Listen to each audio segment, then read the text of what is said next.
Hi, welcome to our new episode of True Tales. Today we will delve into the captivating life story of one of the most notorious figures in modern history, Pablo Escobar. Join us as we take a detailed journey through his life, exploring the rise and fall of the man who became synonymous with the Medellin cartel and left an indelible mark on the world. Now let's dig into the early life of Pablo Escobar, whose full name was Pablo Emilio Escobar Gaviria, was born on December 1, 1949, in Riongro, a small town in the Antioquia department of Colombia. He grew up in a modest family, and his early life was characterized by poverty. As a young boy, Escobar displayed signs of intelligence and ambition. He was known to be charismatic and had an entrepreneurial spirit from an early age. He sold contraband cigarettes and even forged and sold fake diplomas to make money. Escobar's criminal activities began to escalate when he joined a local gang involved in petty theft and street scams. Through these early experiences, he learned the tricks of the trade and honed his skills in the world of illicit activity. Soon after, in 1970s, Escobar ventured into the drug trade, starting with smuggling and distributing marijuana. He recognized the immense profit potential of the cocaine trade and began establishing connections with key players in the industry. During this period, Escobar traveled to the city of Medellin, which later became the epicenter of his criminal empire. There, he formed relationships with drug traffickers and gained valuable knowledge about the cocaine production process. Escobar's ascent in the drug trade was fueled by his ambition and determination. He noticed high demand for cocaine in the United States and other international markets, and there he saw an opportunity to amass vast wealth by controlling the supply. With his keen business sense and ruthlessness, Escobar quickly established himself as a powerful figure within the burgeoning Medellin cartel. He utilized a network of smugglers, pilots, and corrupt officials to facilitate the transportation and distribution of cocaine on an unprecedented scale. By the late 1970s and early 1980s, Escobar's influence had grown exponentially. He began investing his drug profits into legitimate businesses,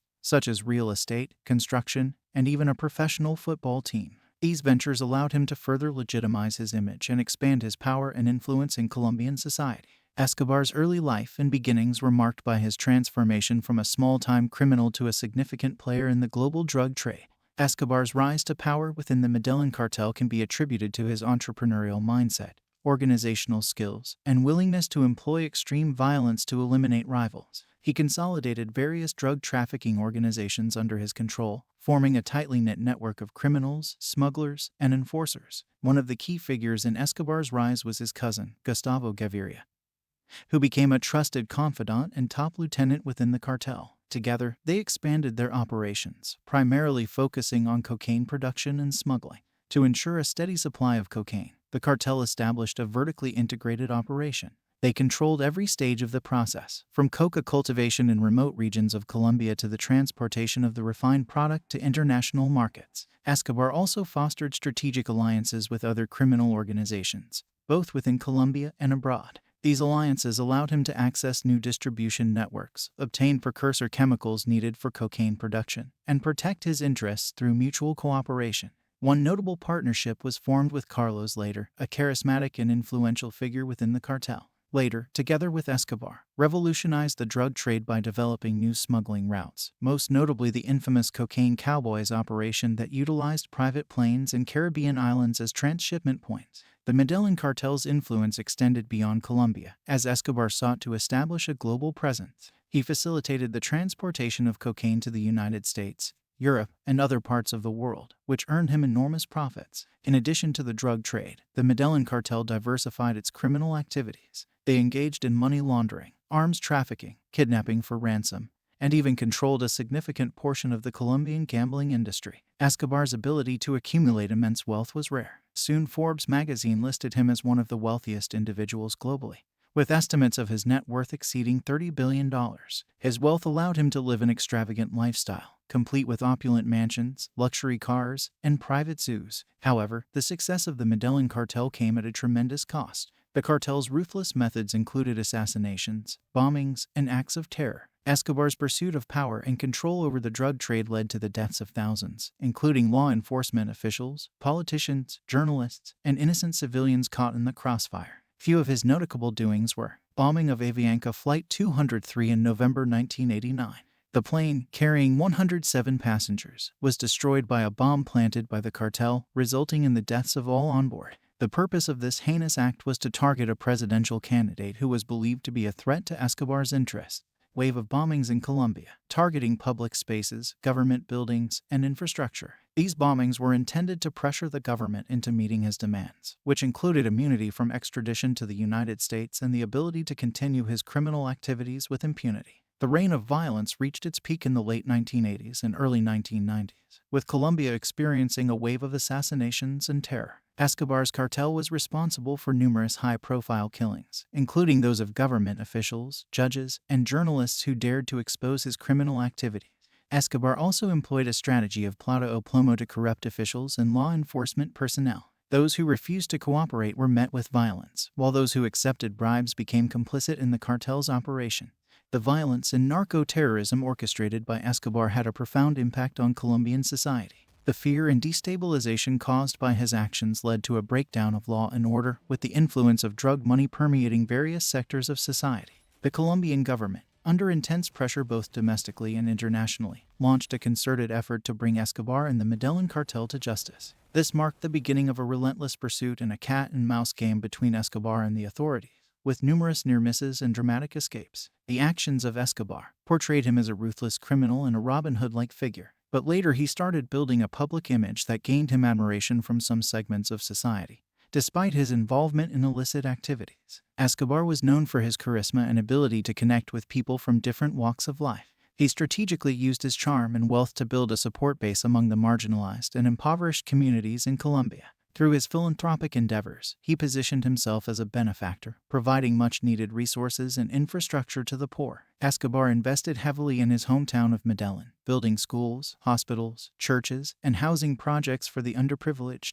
He presented himself as a champion of the people, meeting their basic needs and gaining their loyalty and support. This allowed him to maintain a level of protection and popularity within certain communities. He did not only invest in infrastructure projects but also often distributed money and goods directly to the poor, earning him the reputation of a modern-day Robin Hood. This act positioned him as a savior who took from the rich and gave to the poor. The media played a significant role in shaping Escobar's public image. He carefully orchestrated his interactions with the press, providing interviews and access to his lavish lifestyle. Escobar strategically positioned himself as a self-made man who created opportunities for himself and those around him. The immense wealth he distributed to the poor came from the proceeds of the cocaine trade, which fueled violence, addiction, and corruption and was a calculated tactic to ensure loyalty and protection, rather than genuine altruism. While some segments of society admired Escobar for his supposed Robin Hood-like acts, many others feared the devastating consequences of his criminal empire. The violence and corruption associated with the Medellin cartel cast a dark shadow over Colombia, leaving countless lives shattered. The hunt for Escobar was an unprecedented operation that involved multiple agencies, intelligence gathering, and cooperation between different countries. The Colombian government, in particular, was determined to dismantle the Medellin cartel and put an end to Escobar's reign of terror. The United States provided significant assistance to Colombia, as Escobar's drug empire had a direct impact on American society, fueling addiction and violence. The U.S. government deployed resources, expertise, and intelligence-sharing capabilities to aid Colombian authorities in their pursuit of Escobar. One of the major challenges in capturing Escobar was his immense network of supporters and informants. He had developed a system of loyal associates and corrupt officials who helped him evade capture. Escobar also employed sophisticated counterintelligence techniques, making it difficult for authorities to infiltrate his organization. As the pressure mounted, Escobar's grip on power began to waver. In June 1991, he surrendered to Colombian authorities under certain conditions, including his request to be housed in a luxurious self-designed prison called La Catedral. However, instead of serving time, Escobar continued his criminal activities from within the prison walls, further exacerbating tensions with the government. Escobar's escape from La Catedral in July 1992 was a significant turning point in the manhunt. Colombian authorities were embarrassed by his ability to evade capture once again, leading to a massive crackdown and increased international cooperation in the pursuit of the fugitive drug lord. The search intensified, and the Colombian government implemented a strategy known as Search Block. Comprised of elite Colombian military and police forces, the Search Block focused on intelligence gathering, targeted operations, and the systematic dismantling of Escobar's criminal infrastructure. During this period, Escobar became a fugitive, constantly on the run to evade capture. He moved from one hideout to another, often relying on a network of safe houses and tunnels to avoid detection. The manhunt reached its peak with numerous near misses, close encounters, and a high-stakes game of cat and mouse between Escobar and the authorities.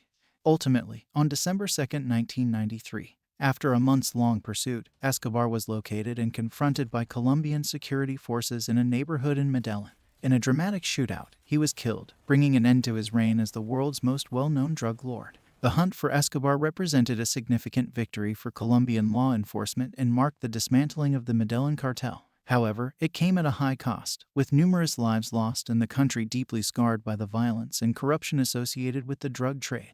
Thank you for watching. Please like, comment, and subscribe for more episodes.